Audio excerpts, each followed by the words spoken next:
Sir, I'll just take 2 minutes to introduce you to the participants, and then you can begin with your Mm. talk. Okay. So, dear ladies and gentlemen, uh, we are in the last session of the 32nd online Malviya Mission Teacher Training Program on NEP 2020 Orientation and Sensitization Program, which has been started on 22nd January and will be completed on 30th January 2025, that is today. So, it's my great pleasure to introduce Professor Mohammad Gulrez, a distinguished academician and administrator with nearly 4 decades of experience. He has held key positions at Aligarh Muslim University, including Vice Chancellor in 2023 and 24, Pro Vice Chancellor from 22nd to 23rd, Dean of the Faculty of International Study, and Chairman of the department. Professor Gulrez had made significant contributions to the policy development, academic expansion, and excellence, aligning AMU with new education policy that is called NEP 2020.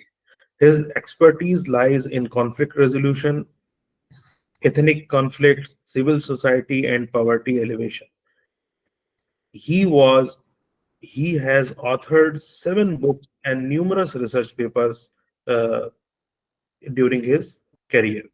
His international engagements, including serving as visiting faculty at National University of Rwanda, consultant to the government of Rwanda at the University of Colombo, Sri Lanka. He has represented India at global forums and delivered lectures in over 15 countries. A visionary leader known for his integrity and teamwork, Professor Gulrez continues to shape the international studies and conflict resolution to a new height. Please join me in welcoming Professor Mohammad Gulrez. Sir, very welcome, sir, in this session. Thank you, Zishan, for bringing me on the floor. The topic which is given is leadership in academia. Yes. I would request, the participants to please open your camera, so that, it is not a monologue, we can have a kind of a dialogue when we are discussing, issues. There are two things, I would like to precise my discourse on two points as to what is leadership and how the power is related with leadership. And then in the present context of Indian polity, what and in which place universities are placed, and what are the policies by which the circumstances under which the 2020 education policy is being launched. So it is not a kind of a general overview of what has been given in the new education policy 2020, but as to where we stand today and what went into it, where India stands today, and what are the circumstances under which we are going to discuss this very issue. I believe that most of the participants are from science background or social sciences or what, Can Sir, Zishan, sir, mixture of both. Social sciences people are also here, I also and there. sciences people are also. All right.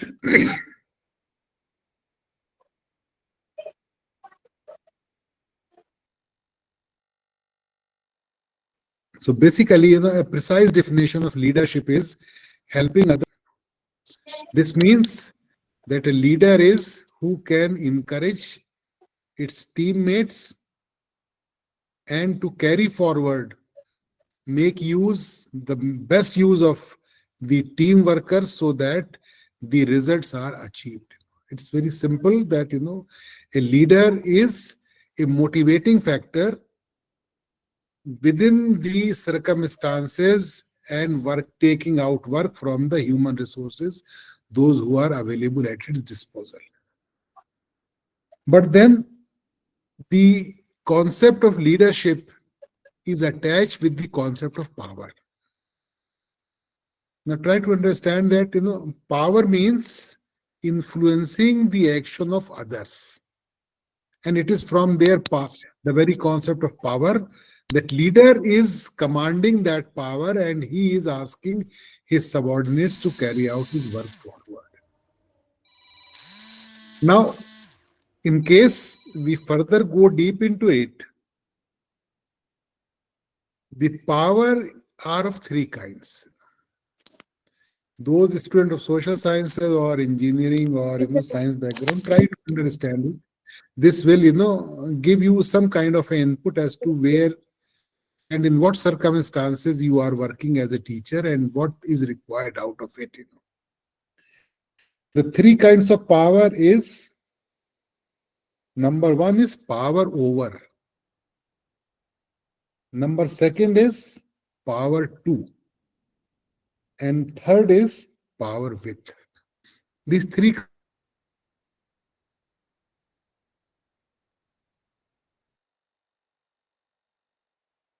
concepts are there. Trick relations between the two groups of people or one individual and another group of people. Now, what does it mean?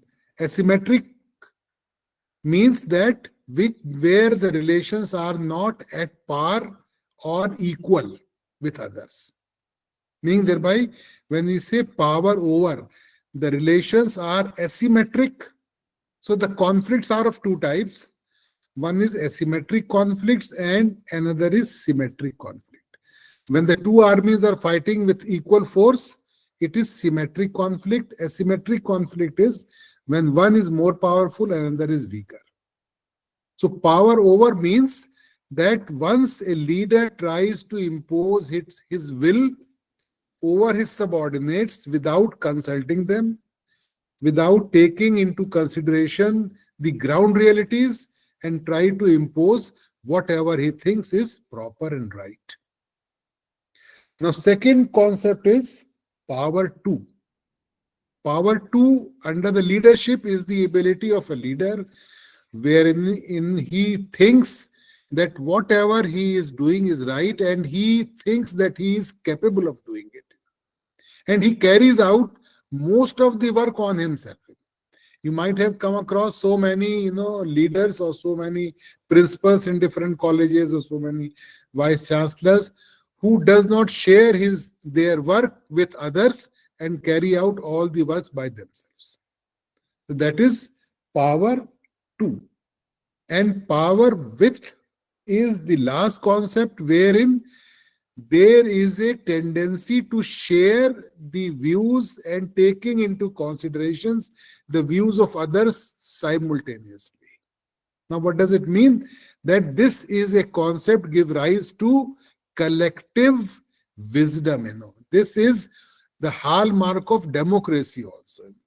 That you are taking power from the people, from your own group of individuals, and also giving them strength to carry out work further, meaning thereby power with.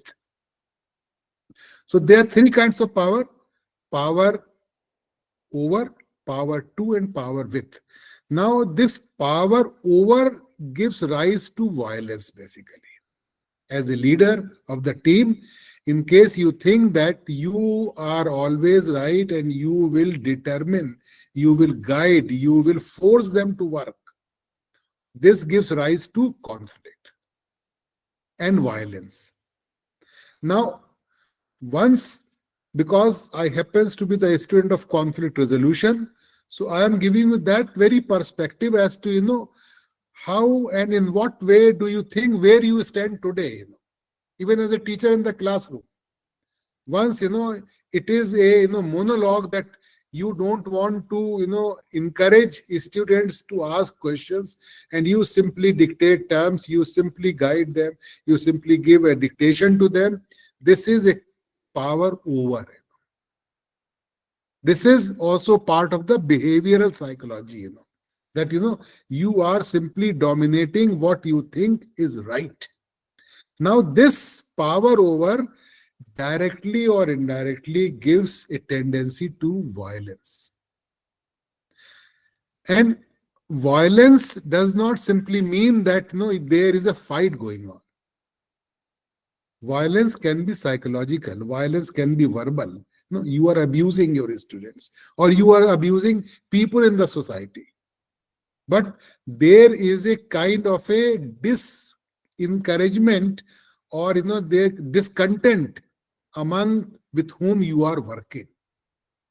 And once you again go into the theory of violence, there are three kinds of violence. Now try to relate leadership with power and power with violence. Are you getting me what I'm telling? No, you all are senior teachers. Please, can you speak on your own? You have to open your mic. Yes, sir. Yes, sir. We are All right. getting So your point, Yes, sir. sir. Yes, sir. that is what I'm Yes, telling, sir. that it's not a monologue. It is not a monologue. Try to, I'm not giving you a written script. I'm just discussing with you. So what is there, and what I'm going to tell you, it's very interesting. Violence again is of three types. There is a direct violence, there is a structural violence, and there is a cultural violence. Now try to understand that violence means not always a physical tuffle, scuffle between two group of individuals or two people. Violence can also be abusing somebody, that you are abusing somebody, you are not recognizing someone's personality, you discredit somebody's efforts. This is also, and once violence become active, it it it turns into a full-fledged war, a fight. So violence can be psychological, violence can also be physical. Now, what is direct violence? Direct violence is that once two group of people, or one individual on the one hand, or the other group is on the other hand, the other group is denied all kinds of facilities, not only in terms of monetary benefit, but also in terms of their social stigma. You say, no, you are a Dalit, you are a backward Muslim, you are a poor, don't talk to me, don't come to my office. This is, and once the situation is ripened to the extent that the other party, the other group is unable to tolerate this, it turns into violence. And that is a direct violence. It may turn into a scuffle, that there is a limit of tolerance, and once you are degrading a person time and again, and the other party is unable to tolerate any further, this leads to direct violence. Another is structural violence. Now, what is structural violence? Structural violence is that it exists within some groups, classes, gender, nationalities, those who are more privileged as compared to other groups. And they think that this is their privilege, that they will always be having an upper hand. Like in a society, a Pandit may feel that he is from upper caste, and the other caste people cannot sit along with him.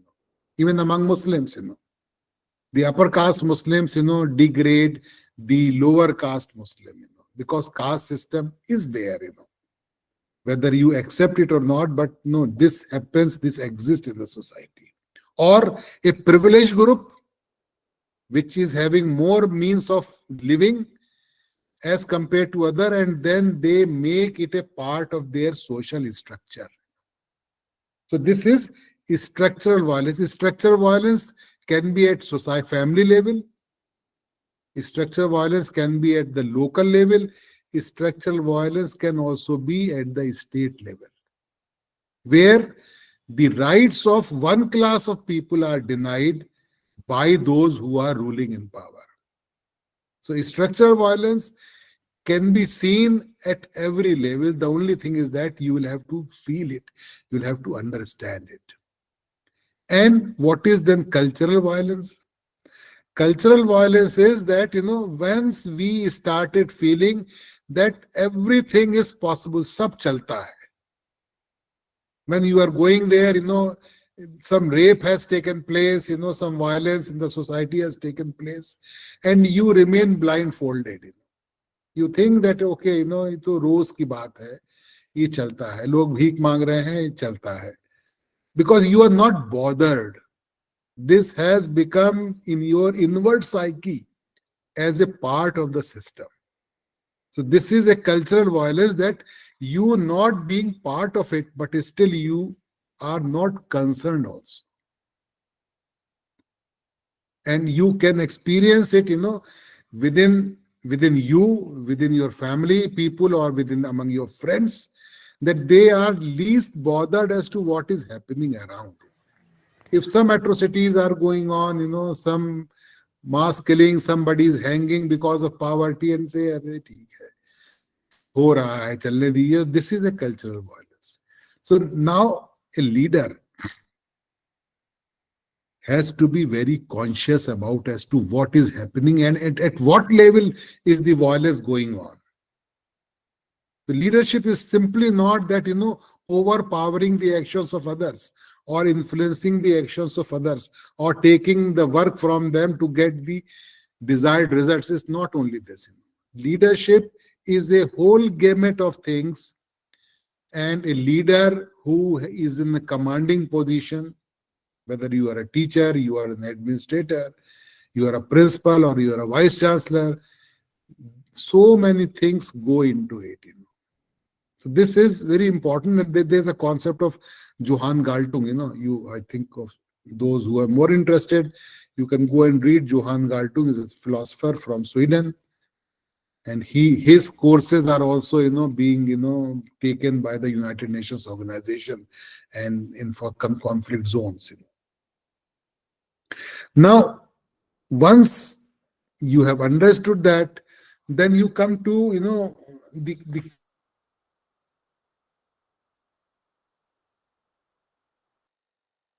country, in India, appreciate all these things within that context. Now,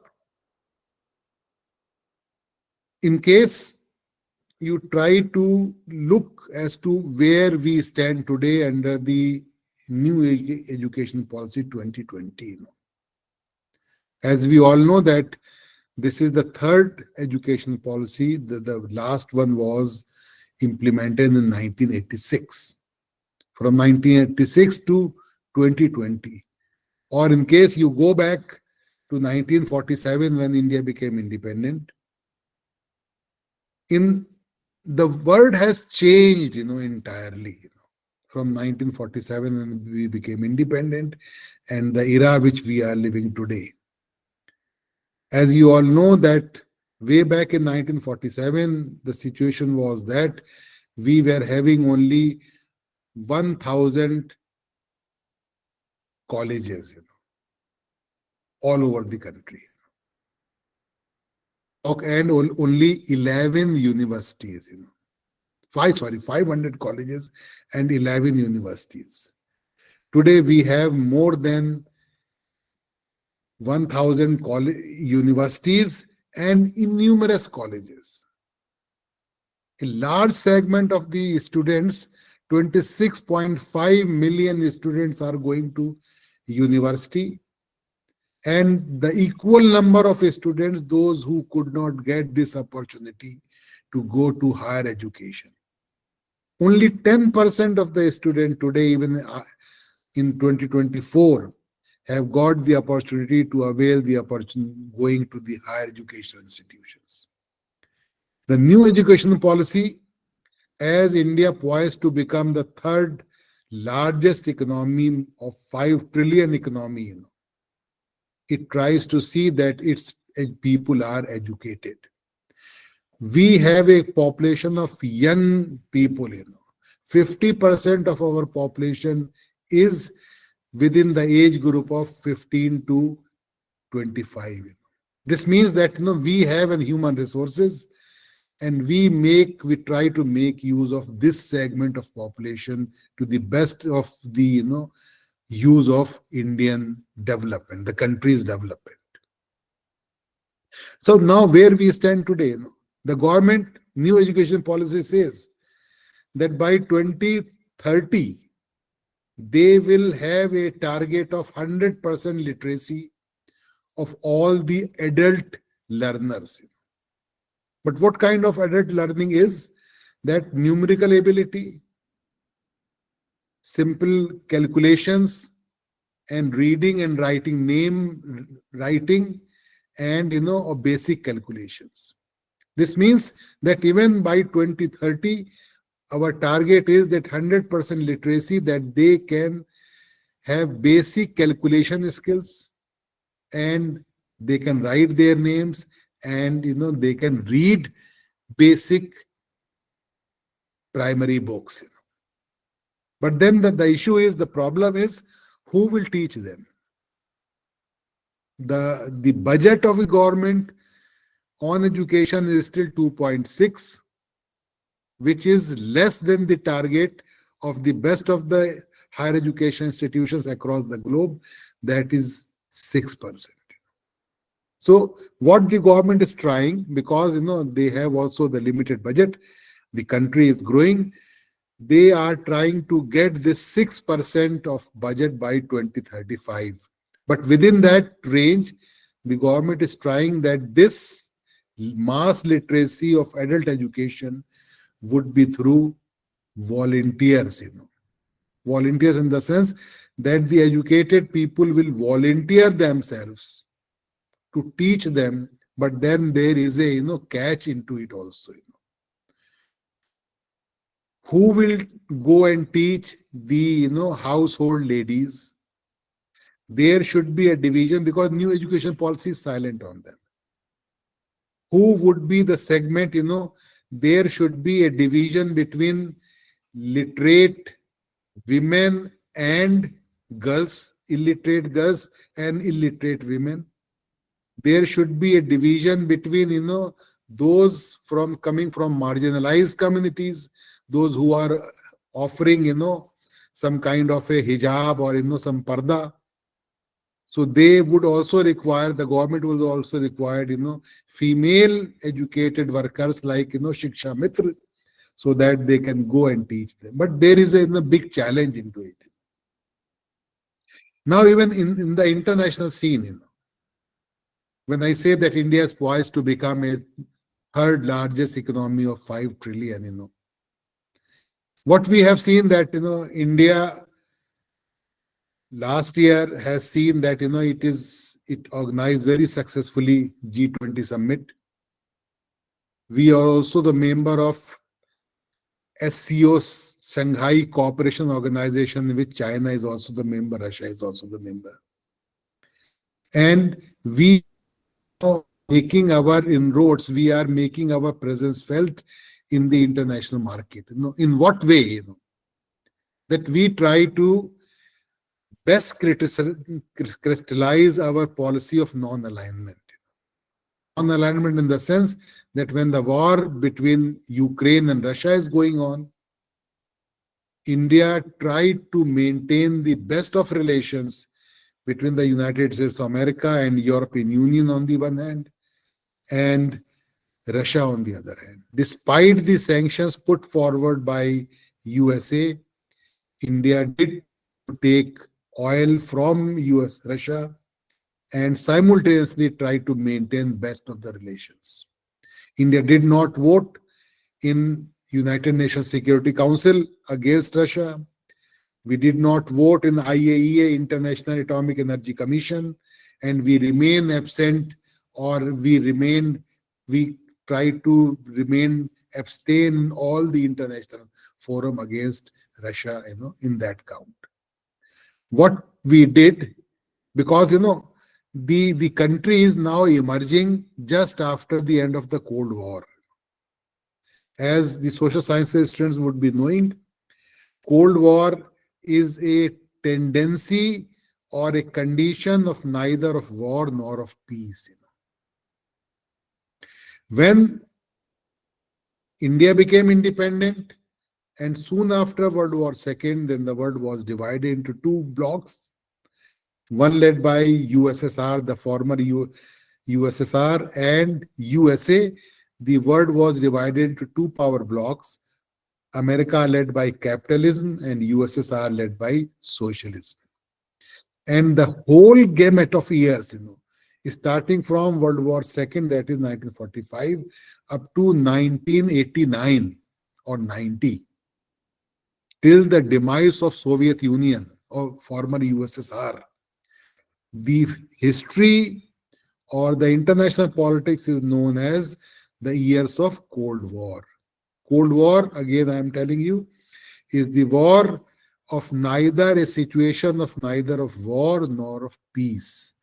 An uneasy situation in which at any time there is a possibility that a war can take place because of the two power blocks.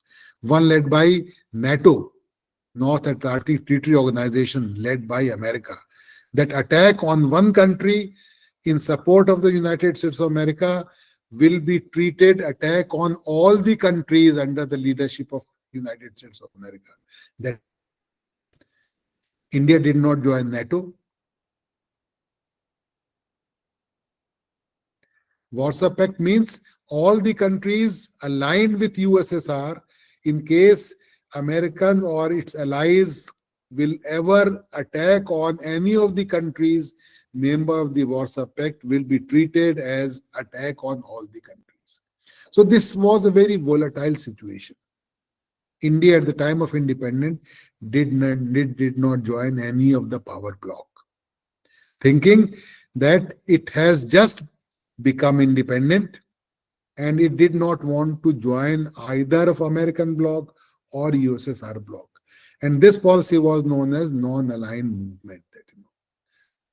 Dharm Nirpeksh or Panth Nirpeksh Rajya, that we would like to continue our relations with both the power blocks, but at the same time we will not involve ourselves, we will not attach ourselves one or two of the power blocks, so that our sovereignty will again be bargained by one country or the other.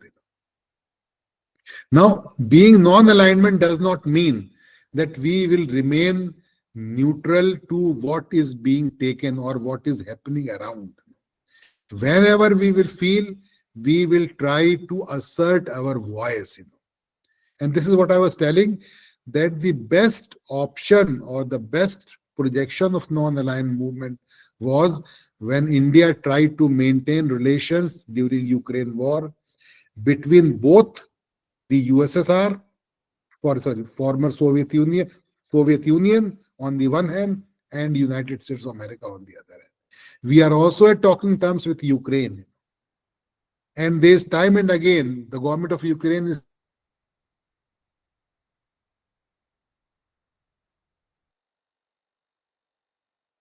you can be a partner, so that because both of us we are talking to you, you can be a mediator.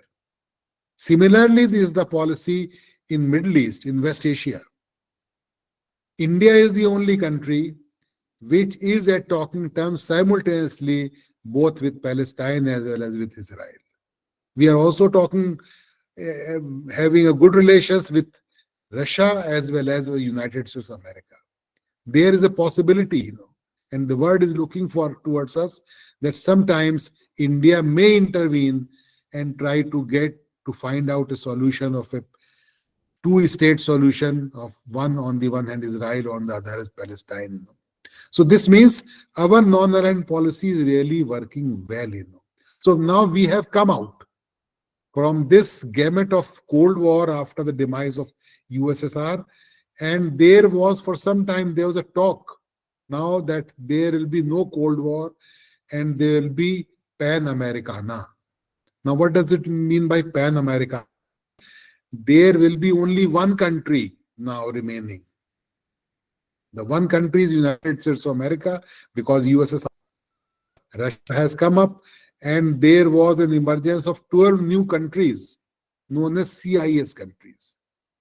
CIS countries means Uzbekistan, Tajikistan, Kyrgyzstan, Moldova, and Azerbaijan, and so on. 12 new countries after the demise of former USSR came into being. So there was a American scholar, Japanese origin, American-born scholar Fukuhama. He wrote a book, End of History. And in that book, he says that now there is no clash of ideologies. USSR is no more there, so communist is demised, and there will be only one ideology of liberal political order under the leadership of the United States of America, and this is what he calls end of history. Rejoinder to that, another American writer, Huntington, he wrote another book known as Clash of Civilization. And in that Clash of Civilization, he wrote that no, after the demise of USSR, it's okay. But now there is a likelihood that now the clash will be among the religious communities. And this was a very dangerous ideology, And under this name, there will lots of atrocities took place. Clash of civilization and remaking of the world order.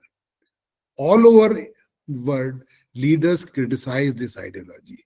They say, this is humbug, this is not taken as a serious ideology, but there remain at least indirect concept that after the demise of ideological differences between USSR and USA on communism and capitalism, now there will be civilizational conflict. But that ideology was refuted and is no more in currency anymore as it was when the book was published.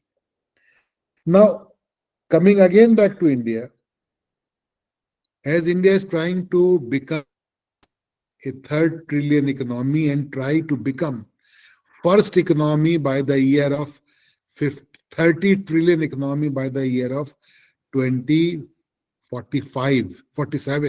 when India would be completing 100 years. The target of India that India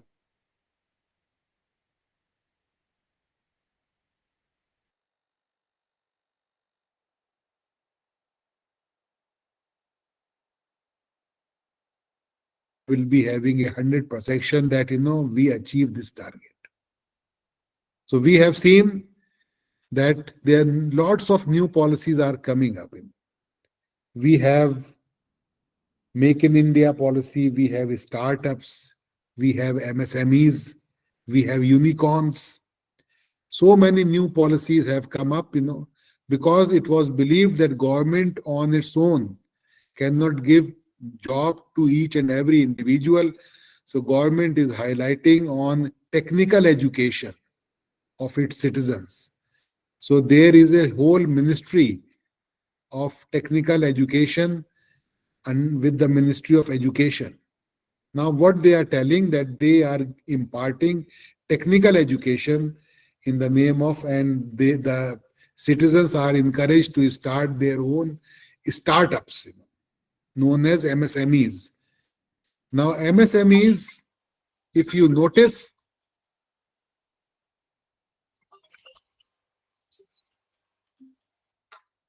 that 60% of our GDP's contribution as of now, as of today, is coming from MSMEs, small scale enterprises. 50% of our population is engaged in agriculture, but the total GDP contribution from agriculture is only 15%. So can we depend on agriculture to become the first order economy? No. And that is why, you have find that there is a lots of confusion going on between the agricultural bills, or, the farmers are on agitation. Government is asking them to diversify their yields. The farmers are, is still sticking that, their products be purchased by the government, and lots of confusion is going on. But what point I would like to bring home is that 15% contribution of our GDP from 50% of the population is coming from agriculture. Rest of 60% is coming from MSMEs. We also have some around 1,000 unicorns. Now, what is unicorn?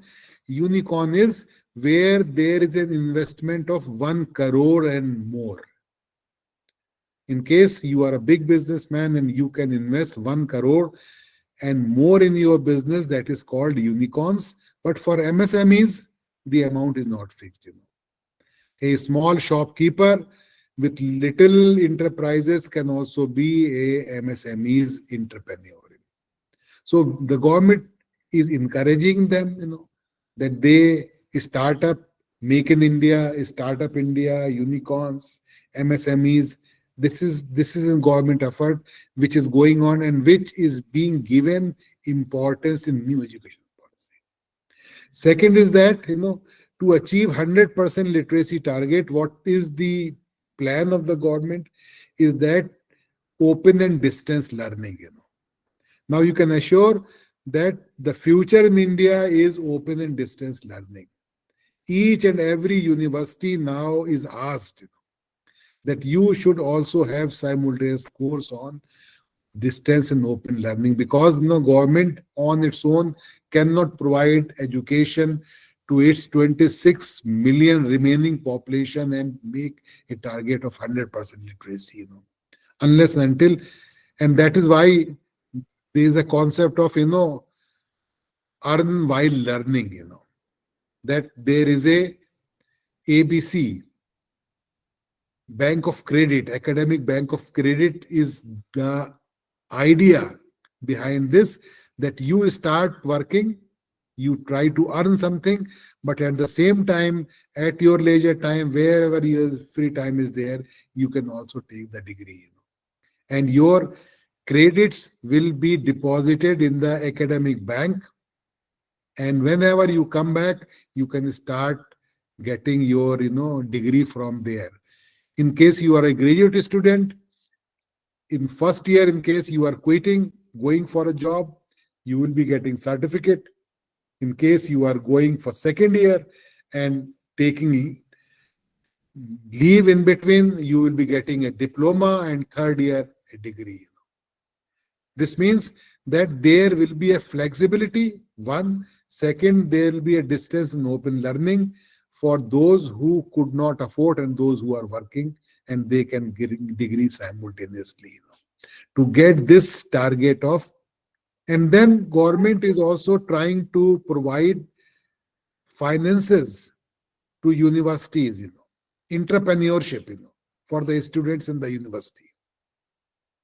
Technical students, graduate students, those who are there, they will be asked by the university that because there are lots of courses, more than 4,000 courses are available on the Ministry of, technical skill, In case you want to achieve any technical ability from those courses, government will give you 7,500 rupees at the same time while you are getting a degree in the university. You go and achieve this course, and this means that government is now trying that more and more students or the youth should go in the new learning lessons. Now, what is there? that we are now working on large telescope, we are working on quantum computers, we are working on drone technology, we are also in a very big way going for a semiconductor. Now, semiconductor is an equipment which it is said that in coming 5 to 10 years, there will be at least 1 million jobs available only in this field, because semiconductor is starting from a small electricity point to, high power computer and to electronics or to aircraft. Because sometimes you may be hearing that, the car companies are unable to produce cars because semiconductors are not available. The government is providing lots of loan to universities, lots of facilities. Even AMU has got lots of equipments and lab funded by the government of India to start working on semiconductor. So meaning thereby, in case a university has to survive, higher learning institutions have to survive, they will have to go to cutting edge technology courses in near future. We have to equip our students with the latest technology, latest science background, so that they can be, because it is said that I was reading a report, World Economic Forum report for 2022, and it says that in 5 years there will be a titanic shift in the job profile. There will be 350 million new jobs across the globes will be available, but the students or the human resources will not be there to take up those jobs. Meaning thereby, the traditional courses we are teaching to our students, the rote learning which is going on will be of no use. Artificial intelligence, GPT, deep fake. Where we are going, there's such a fast changing economy, and unless until we prepare our students to these new challenges, I think, the future of universities, because there will also be a lots of competition among universities, those who are offering good courses. Another thing is that in the new education policy, there is a target that there will not be a single subject or discipline institution. Now the government will not open any IIT, NIT or medical college where there will not be an input of social sciences or commerce or other social arts discipline. They say that we would like to see that our technocrats are there to face the challenges of vagaries of the world, but at the same time, we are interested that they also remain human being. Human being in the sense that they are well conversant, well versed in the discipline of social sciences,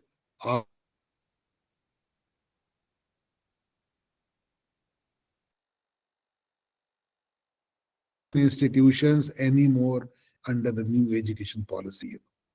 Second is that by 2030, and sometimes I was reading that it has become 2035, all the degree giving institutions, degree colleges, who have more than 3,000 students will become a degree awarding institution on their own, a kind of a deemed university.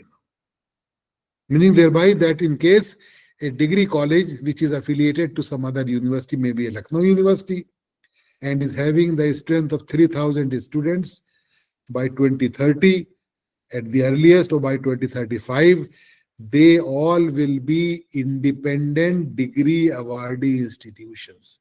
Meaning thereby there will be lots of responsibilities on the shoulders of the degree colleges, so that they would be giving degree by themselves and will not be dependent on the their concerned or sister universities with which they remain attached to.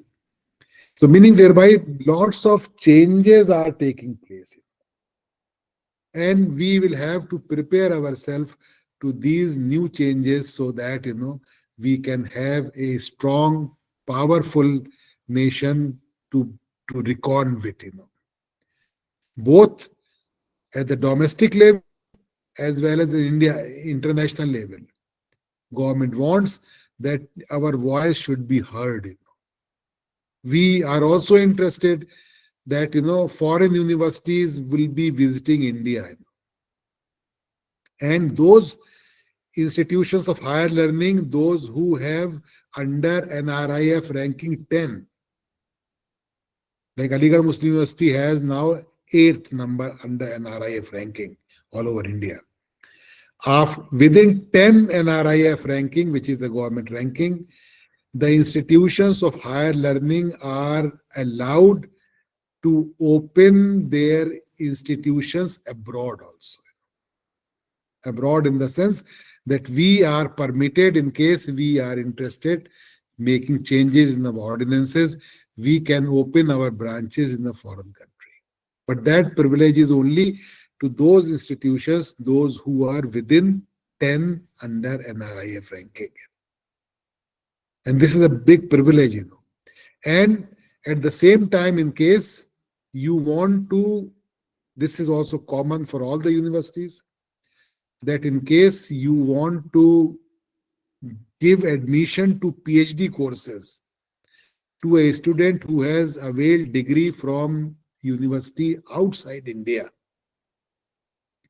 there is a requirement under new education policy and the new regulations of PhD Amendment Act 2018 that university should be within 500 international QS ranking. Meaning thereby, in case you are taking degree from a foreign university, it should be within 500 within QS ranking, then only you will be eligible for admission to PhD. Otherwise, you will not. So, as a teacher, as an administrator, you will also have to see that once you are giving admission to students for PhD level, his degree should be within the QS ranking 500 internationally. Though there are very few universities in India which are under 500 international ranking. But when we believe that once we are inviting institutions from outside, it should be better as compared what we are today. So these are certain things which we are also within our universities. What we are trying to we are highlighting courses on cyber security, inclusive growth, lifestyle for environment, sustainability, and all the courses within the framework of MDGs, Millennium Development Goals. I think as a teacher, it is also our duty that we should study as to what are the 15 Millennium Development Goals, or commonly known as Sustainable Development Goals. It also includes education, it also includes environment, it also includes health and all other parameters. Those countries who will fulfill internationally MDGs, Millennium Developmental Goals, or self-sustaining goals will also be given priority internationally in their international ranking. This is also, so my point which I would like to bring home is that along with your subject, try also to develop interest in other day-to-day environmental activities, in day-to-day science and technological advancement, in other social sciences advancement, so that you have a holistic, complete personality as a teacher. कहा जाता है knowledge is power. Knowledge is power means if you are knowledgeable, you are powerful. And दूसरी चीज कही जाती है जानने का सुख, pleasure of knowing. That in case you know, you think that you are more in a state of mind, better mind as compared to others. There was a philosopher known as John Locke, he says that it is better to be a human being dissatisfied than to become pig satisfied. It is better to be a human being dissatisfied than to become pig satisfied, because he does not know the other part of the situation. So being thereby, once you will involve yourself in academic discourse, once you will involve, reading different kind of a literature as a teacher, as a scholar, as an administrator, you will feel that you know very little. And this will be a kind of a frustration that, okay, so much is there. The more deep you go into it, the more illiterate you will feel yourself. But then there is a thing, janne ka sukh, which I am telling, that that the more you will learn, the more you will feel pleasure out of it. So as a teacher, once you go to the class, just don't start taking the topic you are supposed to discuss today. Take the students along with you as to what is happening around. What kind of a situation is going on, where you are standing today. And then try to relate your subject with the environment. You have to study, you have to have some knowledge that, why the America has taken out from the Environment Summit of Paris in 2015. What is the zero carbon date India has fixed, that is 2070, for India. What is the zero carbon date for United Kingdom? These are the things which are not of the, is subject, maybe of not of your interest or your subject, but you should be aware of that. You should be aware of that, what are the Millennium Development Goals? Why India failed, because Millennium, when we say that 2000, when it started, Millennium Development Goals were that India had to fulfill its target by 2015, which we could not. And so many countries, other countries.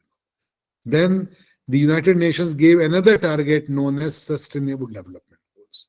Now these Sustainable Development Goals we'll have to complete by 2030. That is why most of the new education policies target are by 2030. So these are things, try to relate subject, environment with 1 minute. एक online lecture ले रहा बात करता हूँ. So try to relate all these things with your content of the subject.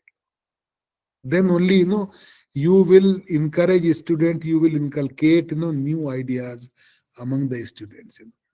So this is not only that that you read about, because it is not difficult. You go to do Google and read as to what is there in new education policy. It's a rote learning. Everything is there. When the new education policy came, what was the last education policy, what government intends to do, but that how are you going to achieve the spirit of new education policy? In case somebody asks you as to what is in one line, say so what new education policy is. If I ask you that, just say in one line, what is the substance of new education policy? So the answer is one syllabus, one nation. That this is a uniformly will be applied to all universities across India, north to south, east to west. So this means that अभी करता हूँ phone, अभी कर रहा हूँ, अभी phone कर रहा है मीटिंग में.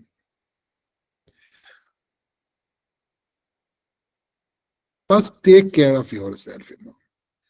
As a teacher, we are at a very privileged position.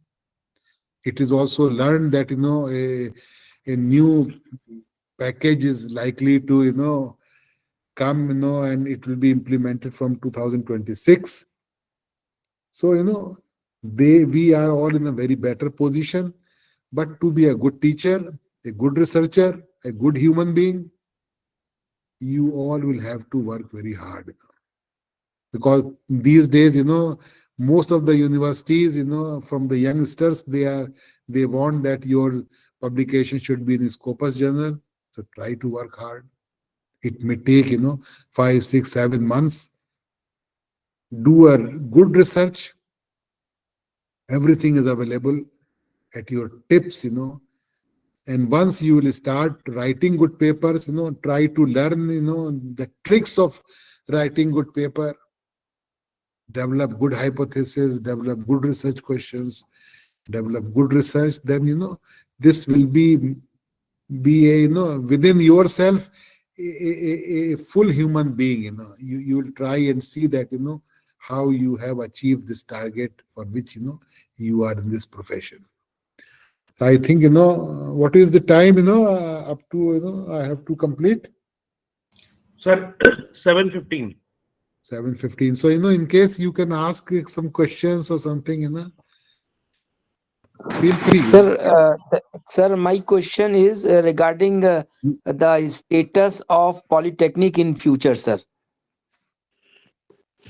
I think Polytechnic has a great future, because most of government is now trying to, that is what I'm telling you, that MSMEs, government is asking that, not everybody is likely to go for a higher education. They can go for a skill. That is why Ministry of Skill Development is there. They are asking that you can have a skill-based training course, and you start your own MSMEs and do a good job. So there's a lots of emphasis of government that you go for technical courses, small technical courses, 1 year, 2 year diploma courses. So I think the polytechnics have the bright future as compared which used to be in the past. Sir, And as we have come to know that in 4 year UG program, after a certain years, say after 2 year, one can get the diploma, and after 3 year, another level, or after 3 year diploma, and after 4 year UG.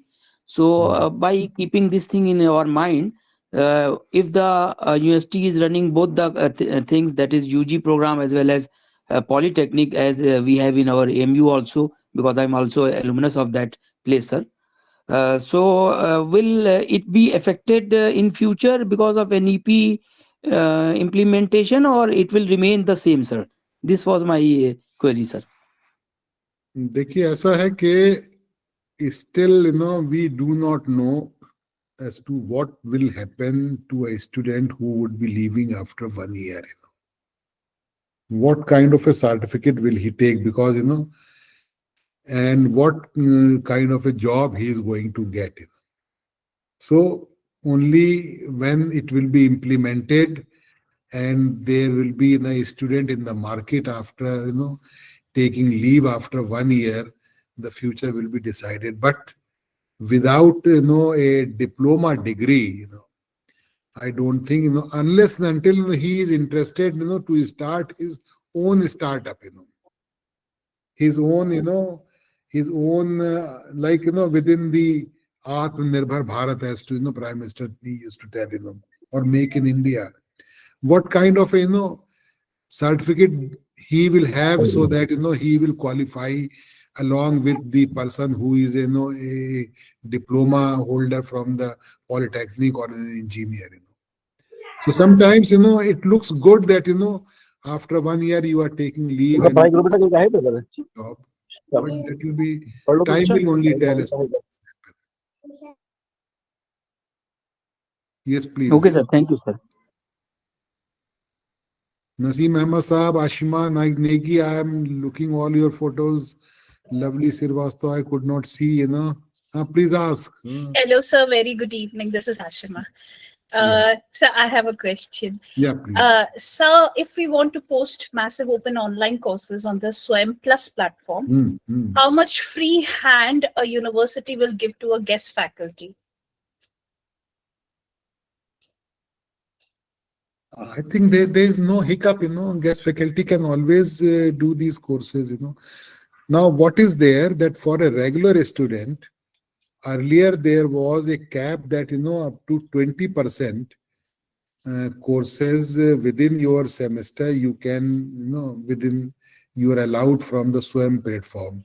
Now it says 40% courses. Sorry, yes, sir. Like an environment course is a compulsory in the university. Sir. Now to have this course on environment, you need at least 20 new faculty members. So, it's better that you go on SWAYAM platform and, do a job, a course on environment, like computer learning, conflict resolution, So, and for the guest faculty, there is no, question. Nobody is asking you not to do it, because While we have to post the course on the platform, like we want to get it shot across from the EMRC center. As a faculty, we want to prepare the content for the MOOC courses there. There is this provision wherein the faculties can apply to the respective centers. okay, contributing a course by the guest faculty. Yes, sir. Yes, sir. Well, I'm not very sure, about that No because problem. No problem, sir.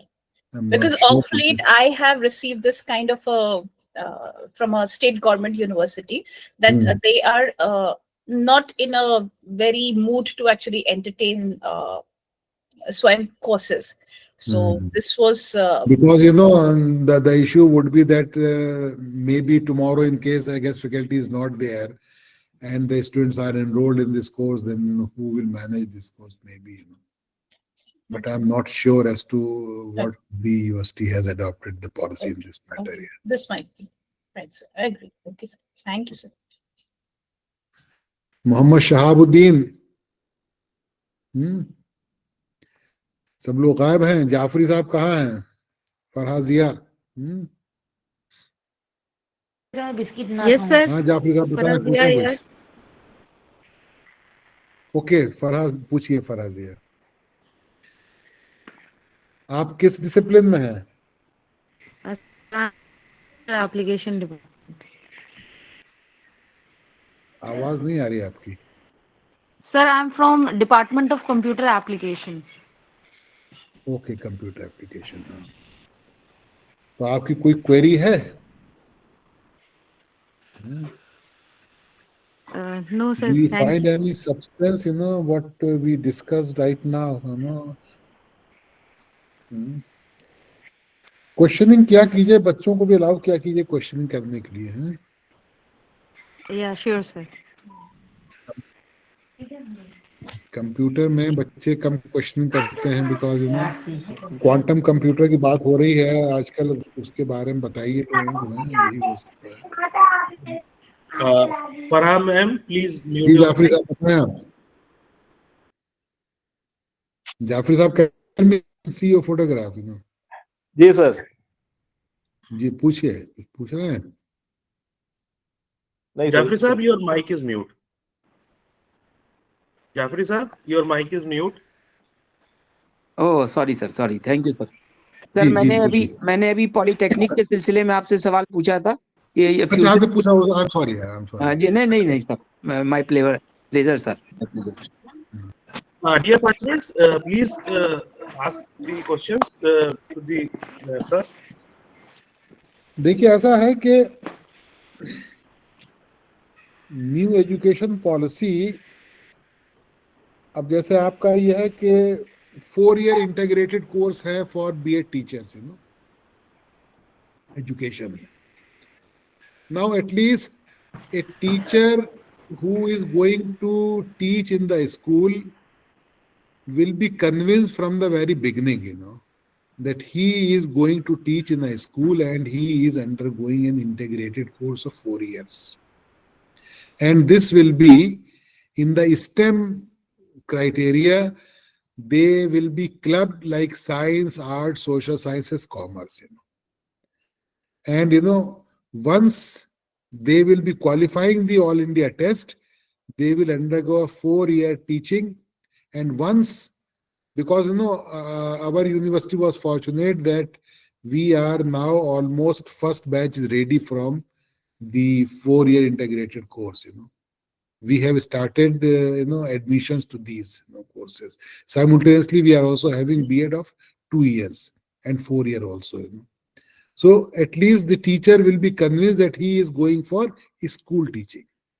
Otherwise, what happens that you are simultaneously doing a PhD, you are not getting job in the colleges or in the university, then you go for a +2 school, or then you are not satisfied. So that shortcut will be over. There will be a requirement that only B.Ed or integrated teachers will be allowed to teach the students. No PhD will be admitted. Till now, what is happening that in case a PhD scholar is going, school thinks that he is more qualified PhD at least, and he is coming in the same finances, investment, so he takes them. So they will be convinced.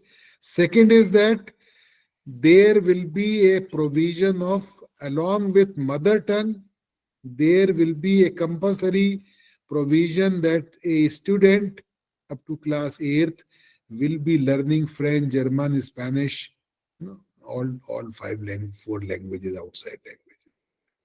So meaning thereby, then there will be a provision of twinning degree program, that in case you have a means, government will not provide you finances.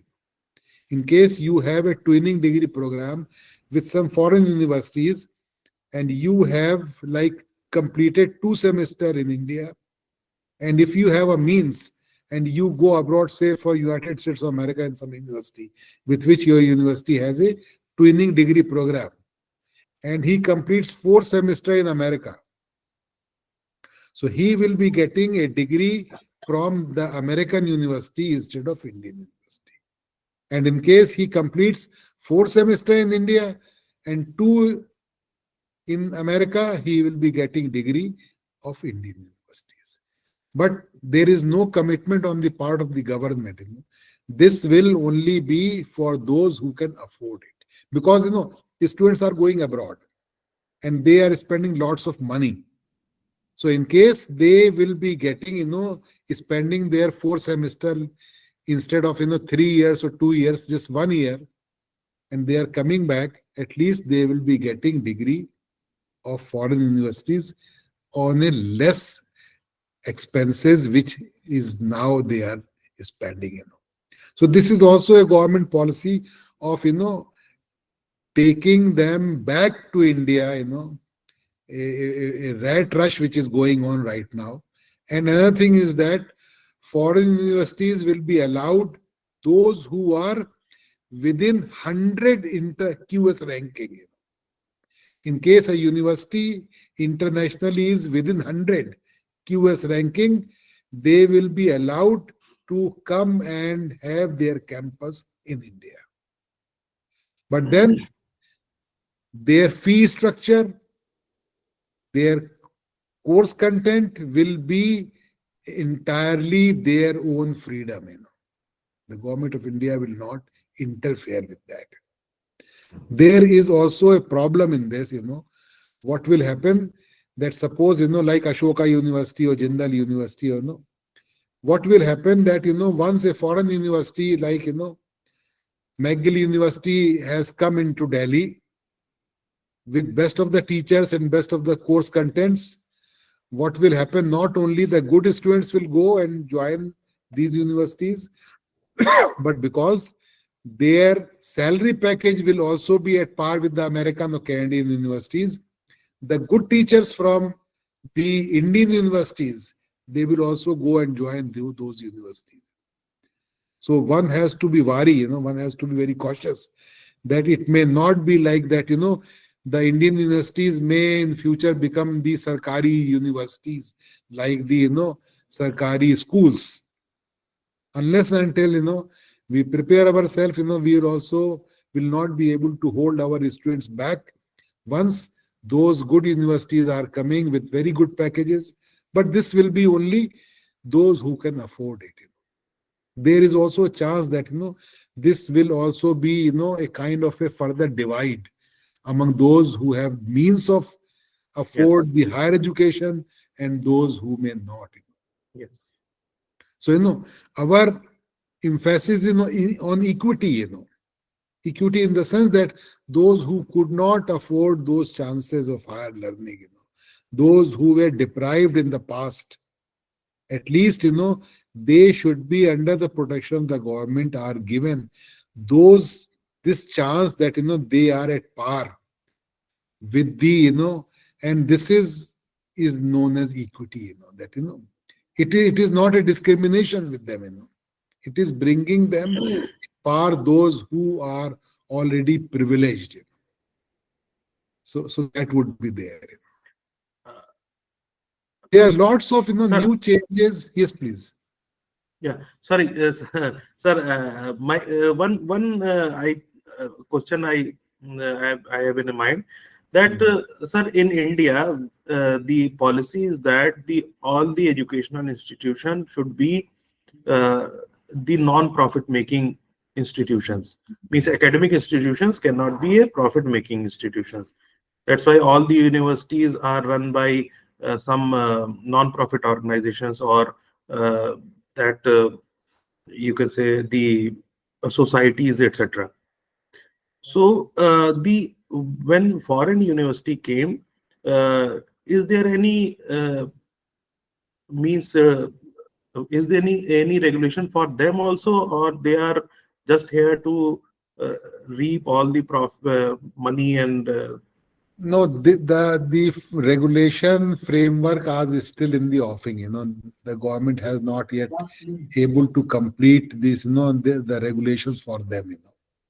But of course, once they are coming and opening their centers abroad, they are, because recently I was in Qatar and there are American universities, and I asked the Indians, those who are working there, they were telling that sending our daughters or sons to America, for higher learning and getting them education here itself in Qatar yes, is more costly in Qatar than sending them to America.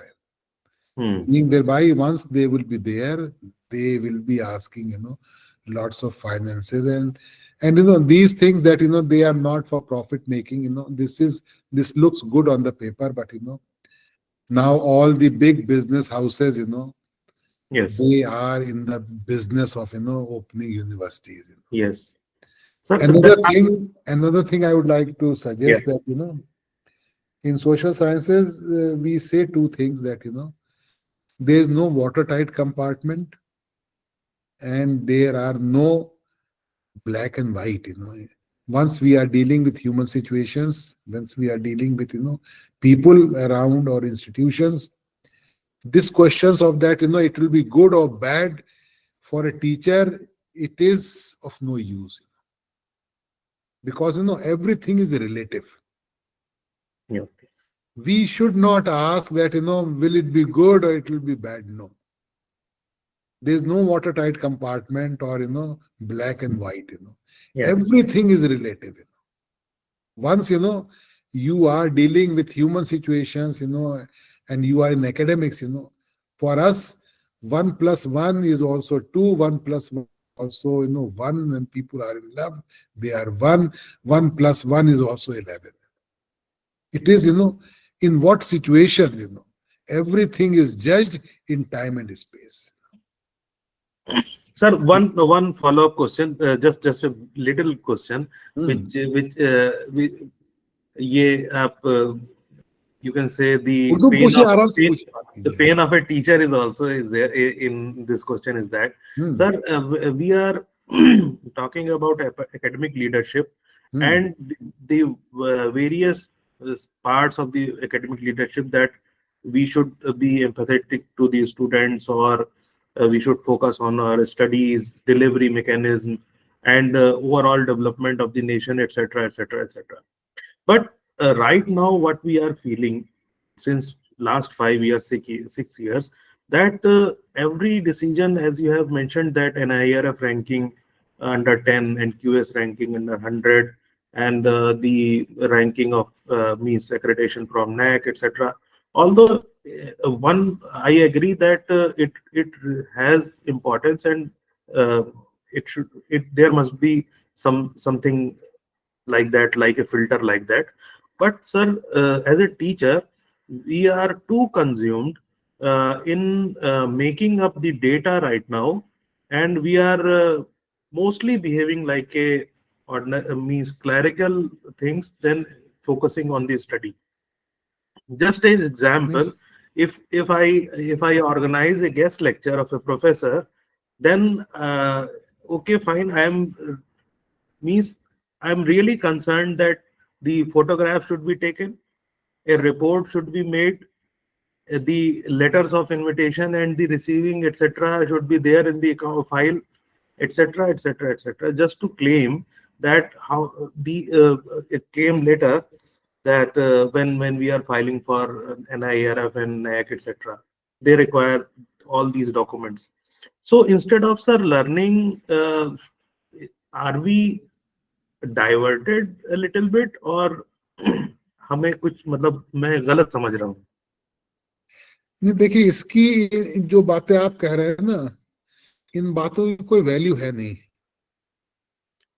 because we are in a system, and in case we started thinking that autonomy of teacher, and we are very ideal person, we will deliver, and we are having our own freedom, in this fast changing globalized world, it's a word of technocrats, like Narayan Murthy is telling that a person has to work 72 hours in a week. You have to deliver, and while you have to deliver, these talks became more idealistic. Nobody is going, I know what you are telling is appreciated, is right. Nobody will ask you that you are wrong, but the kind of a world we are living, where either you write or you perish. Sometimes there is some our teachers will say that who is good teacher, who is more more adaptable to the students' need and best in the classroom. What is the need of getting a paper published? But there are mechanical ways now, as we are becoming more and more mechanized, and no wonder that in 5 to 10 years, maybe 10 years, there'll be contractual jobs for teachers. No lifelong appointment. There'll be contractual jobs, 2 years jobs. You have to deliver, because I worked with UNDP, in Rwanda for 5 years, and there was that in every 2 years I was supposed to give them that what I am going to deliver in last coming 2 years. And then after 2 years, they used to assess my work, and then they will extend the term. So either parish only you are delivering, you will be there, because there are lots of human resources available. The country is this, you are getting the best of the talents available. They are coming from abroad. They are coming from your institutions. The competition is becoming more and more tough every day. So even to survive also, there are two kinds of teachers. One is asking the idealistic question, the autonomy, holistic development and everything. The other is rote learning. He's working day and night, and he is getting best place. So these questions will always be there. Because we are in academics, we have the freedom of discussion. But I have seen, as a teacher, as an academic, that at the end of the day, there is no, right answer to your question. Okay, sir. Correct. Sir, Correct. sir, with reference to NEP 2020, because there is a lot talk about the IKS and what Dr. Zishan Saab was asking basically. So how we can balance between the IKS and what you were saying with your experience, sir? We respect your words always. So how IKS can be have a place in this word? What you are saying, sir? IPS. He means Indian Indian knowledge knowledge system. Indian IK. knowledge Indian knowledge system. system. No, आप वो सवाल कर रहे हैं जिसका कोई जवाब होता नहीं है। अब आप ये कहें कि Sorry, Indian sir, knowledge sorry. System क्या है, there is another debate, No, ठीक sir. Okay, sir. Thank you so much, sir. Okay. What I'm telling that you have to be idealistic as a teacher, but you will also have to be practical. Yeah. Fall in the line or get out of the line. No, not get out of the line. No, you have to be practical. That is what I'm telling, that there is no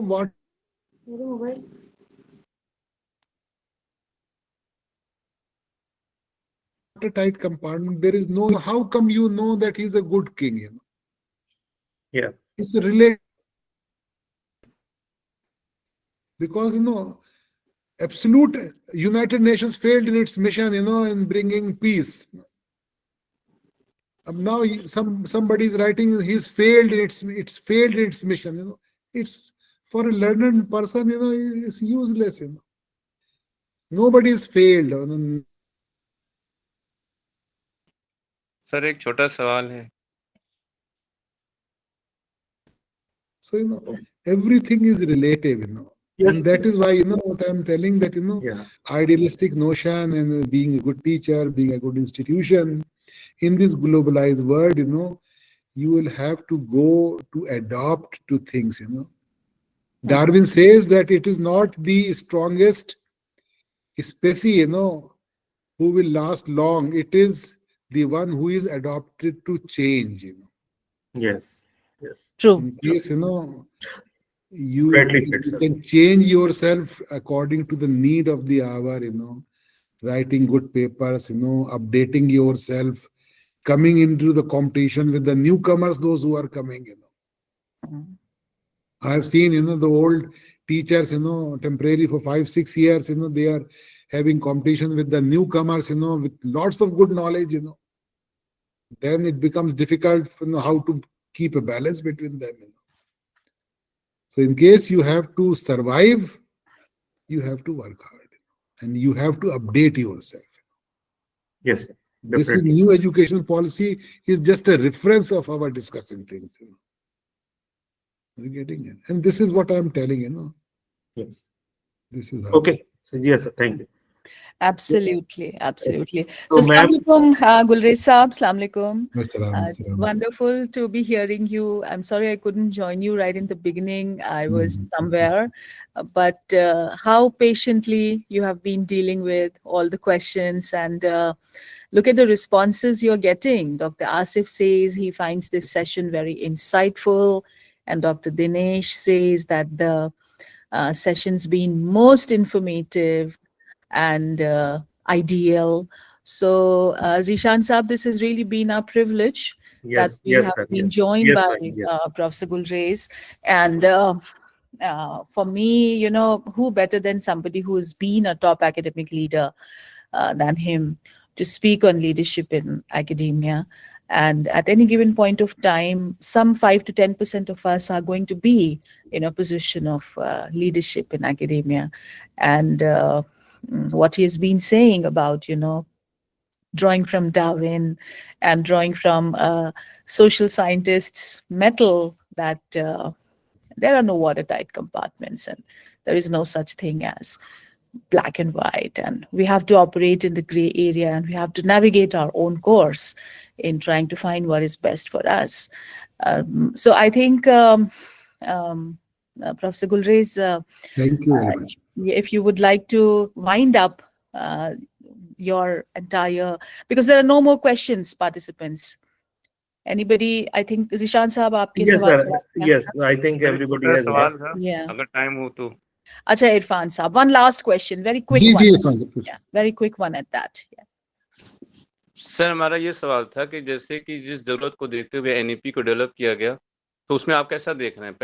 पहले जो education system थी, जो पहले policy थी, अब जो NEP आने के बाद ऐसा उसमें आप कैसा देख रहे हैं, मतलब कि डेवलपमेंट में बेहतरी? देखिए, हमने अपने को, मैंने आपसे कहा ना कि when India is poised to become the third largest economy by 2025, and first economy, there may be or may not be, but we are trying. So in this framework, what we are doing that, we are trying to connect our education with the international standards. Yes, sir. And in that, that foreign universities coming to India, twinning of degrees, holding our students, not going abroad, getting degree back in India, and this providing best of the syllabus, there will be a kind of understanding among the SAARC countries to match this syllabus. This means that India, and that India is as a soft power trying to project its image outside to the Gulf countries, to Africa, and to Latin American countries, opening so many branches. First, the institutional branch we have opened is by the IIT Madras. Now there will be lots of, because private institutions, Indian private institutions are already there. Lots of in Africa, lots of in Latin America. But they are only giving technical degrees. As a educational hub, as a, like I have seen in other countries that, like as a soft power, India, because India does not have much resources as compared to China. Now, one belt, one road again, I'm taking to another discussion, China is, taking us from all the sides, Now, and China is the only country in the world at right now which has finances to invest. The poor governments of Africa and, South Asia, they are telling that, how much money do you have, investors? What India is telling that, we say that we can invest in human resources. We will go there, we will teach you, we will establish institutions of higher learning. Even Tata Motors, once they go there in Africa, they say that unlike China, when we bring Tata trucks in Africa, we train your manpower, local manpower, so you can repair those trucks. What is difference between China and India? That, wherever Chinese go, they create a Chinatown. And they will not allow the local people to intervene or interfere in. So India is projecting its image as a soft power abroad. And so we are asking students to coming here. We have also started this is known as Exim Bank. Exim Bank is a bank which is operated internationally, Indian bank, attached with RBI, Reserve Bank of India. And what sometimes you can read about it, they are offering lines of credit. Line of credit is that 1 million line of credit, suppose Indian Exim Bank has given to Uganda. Now, a businessman in Uganda can also apply for Exim Bank to establish some industry in Uganda without any guarantee, because the guarantee will give Government of India on behalf of that individual. Once you go to IMF or World Bank, it is very difficult. IMF, World Bank, like it is known as IBRD, International Bank for Reconstruction and Development, it's official name. In case you will take loan from RBI, this will be, for long term, for infrastructure development, very less interest. But once you are going to IMF, you will take dollar, yen, ruble, euro, whatever, but the interest will be very high. But India, when India gives line of credit, means India will not take interest on it. So internationally, this everything is not seen as to what is happening here.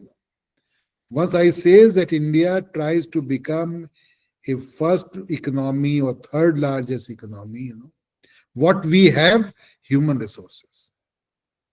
And the human resources, in case there is a need abroad, this will be at par with the international syllabus. Are you getting me?